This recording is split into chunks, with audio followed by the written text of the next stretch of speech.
ഡൽഹി മുഖ്യമന്ത്രി രേഖ ഗുപ്തയ്ക്ക് നേരെ ആക്രമണം.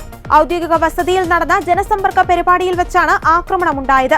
പരാതി നൽകാനെന്ന വ്യാജേന അടുത്തെത്തിയാൽ മുഖ്യമന്ത്രിയുടെ കരണത്ത് അടിച്ചതിനു ശേഷം മുടി പിടിച്ച് വലിച്ചതായി ദേശീയ മാധ്യമങ്ങൾ റിപ്പോർട്ട് ചെയ്തു.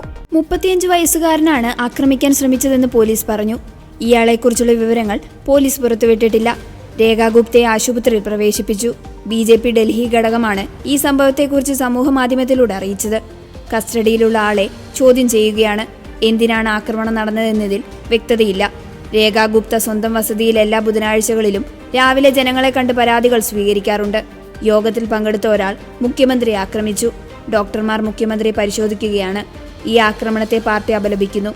ആക്രമണം രാഷ്ട്രീയ പ്രേരിതമാണോ എന്ന് അന്വേഷിക്കുമെന്നും മുതിർന്ന BJP നേതാവ് ഹാരിഷ് ഖുറാന പറഞ്ഞു. സംഭവത്തിൽ സുരക്ഷാ വീഴ്ചയുണ്ടായതായി ആരോപണമുയർന്നിട്ടുണ്ട്. ഉന്നത പോലീസ് ഉദ്യോഗസ്ഥർ സ്ഥലത്തെത്തി. പ്രകോപനമില്ലാതെ മുഖ്യമന്ത്രിയെ ആക്രമിക്കുകയായിരുന്നുവെന്ന് ദൃക്സാക്ഷികൾ പറഞ്ഞു.